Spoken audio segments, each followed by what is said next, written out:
talk about those of us who were actually raised. You felt like you were kind of rich.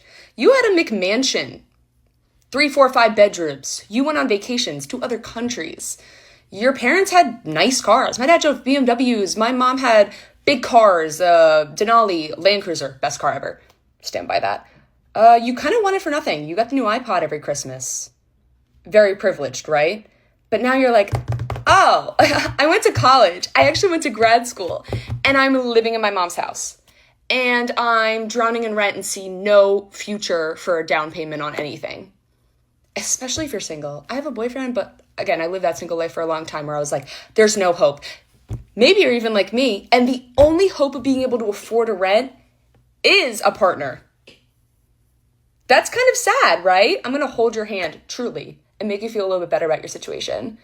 Because guess what? That house my parents bought on Long Island, come to find out, Grampy paid for most of the down payment. Now, they weren't mooching. They were taking in my great-grandmother, but still. My uncle, like by marriage, who very successful, my aunt, super successful.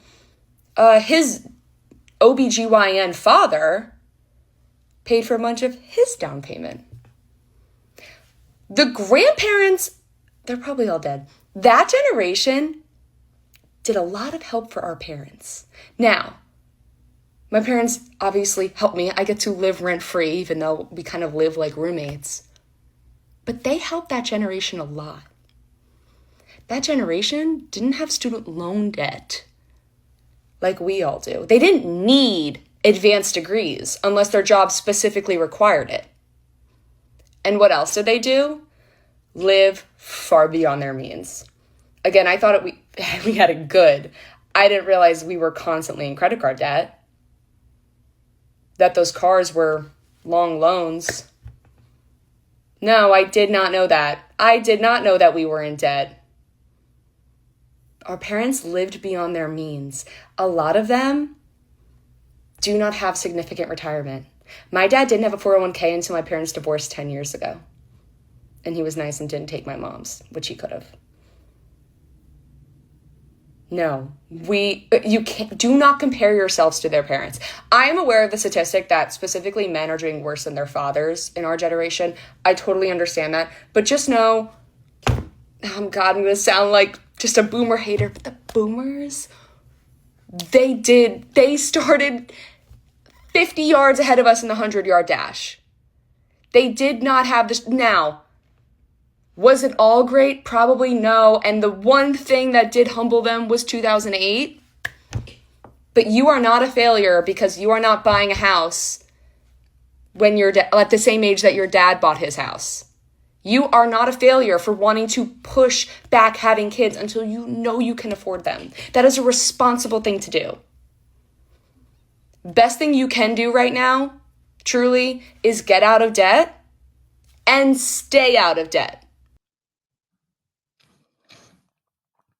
I definitely agree with get out of debt and stay out of debt. In her case, most of her wealth probably was passed, their money was passed down through a lot of programs that was against a lot of the Negro people at the time. A lot of Negro people couldn't buy houses in certain communities, and a lot of people's wealth are in real estate or in their homes.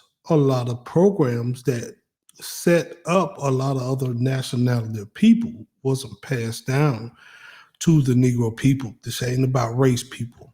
I'm just saying how generations passed down wealth that we wasn't able to acquire at that particular time. Like the Head Right program, where millions of acres of land was given out, redlining, convict leasing, peonage, all kind of stuff after 1865 slavery. You know what I mean? So in her case here, kudos to her and her family. But it's a lot of people, man, that does live above their means. And it's a lot of people in the boomer situation that got help from their parents.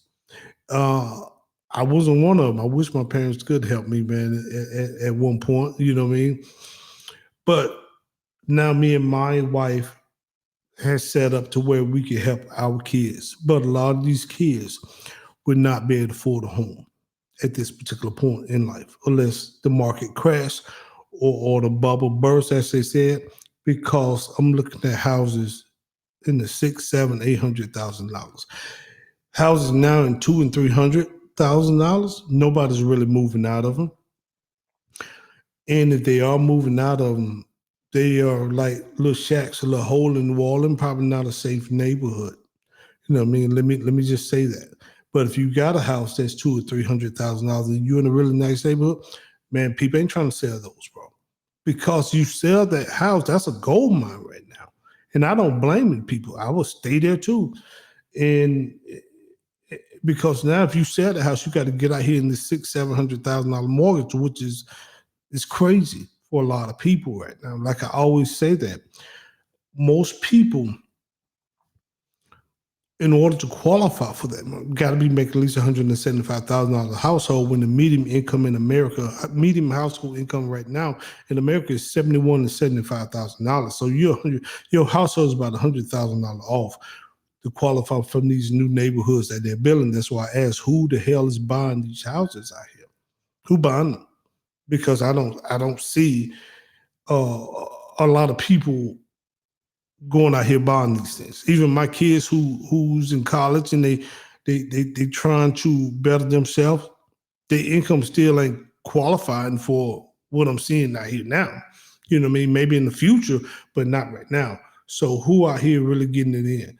And then so many people is out here in credit card debt is a lot, because they say credit card debt is over like $1.9 trillion right now at 20 and 30% interest. Man, cut them jumps up, bro. You only need one credit card, possibly two, possibly two credit cards. Definitely a Visa and probably Amex if you can qualify for them. But cut them joints up, start paying them joints off, man.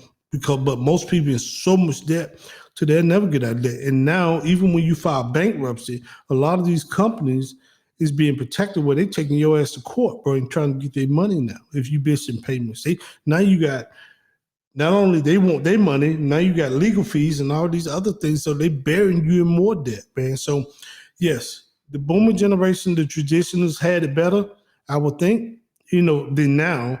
But the Xers had it pretty good because we used to gap between the technology. We used to, from the latchkey kid to the technology world, the internet.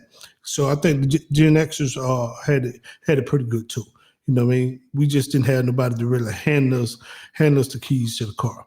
With that said, man, I'm A.B. Yasharel, man. Until next time, y'all be good and shalom.